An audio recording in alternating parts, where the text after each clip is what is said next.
А что, разве нельзя сделать так? Детей отправить в школу, школу закрыть на карантин. Я бы им кушать носила с удовольствием, всем четверым. А то у меня уже нервный тик начинается. Доброе утро.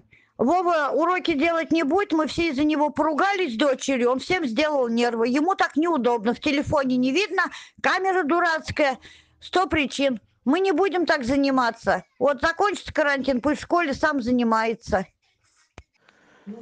Саламатсыз ба апай, ағайма апайма кім еді?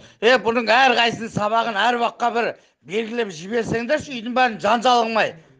Бәрін сабағын бір кезге жібергенсіз қазір үйде өз ұшақ телефон бар. Жанжал болып отыр үйде қазір. Кім сабағы қайсы, бәрін бірді жіберіп жатсыңдар қазір. Бір 8-ші класс, 4-ші класс, 5-ші класс, әйтеуір кешке шейін әрқайсысын әр кезде жіберсеңдерші. Бүйтіп бір уақытқа жібере бермей, барлық үйде жанжал қылып. Аматстан балалар 7Б ертең бастап сабақ.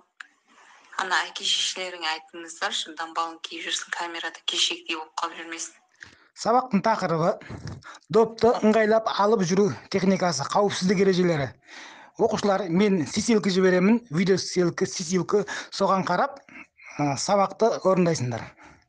Егерім қатты сұрап кетпедің ба, қатты сұрап кеткен жоқсың ба, жаймен бір-екі сабақтан бастасайшы, мынауың не шырағым ау? Математика дедің, я дедік, әдебиет дедің, енді басқа не дейсің? Отырып алып сен, тек ата-ана біз әлі шайға ішкен жоқпыз, алып бер расын айтқанда. Отырмыз сабағына қарап. Өзің түрмен не қашырды? Мүмкін сен отырып ата-ана, бұл бала қаяқтан біледі 2-ші класс.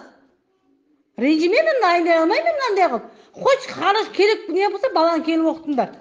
Маған бәрібір уже болды. Бір емес, екі емес уже. Кетіп баратсыңдар ғой алаңсыз. Енді ананы істе, мынаны істе, отырайық кешке дейін.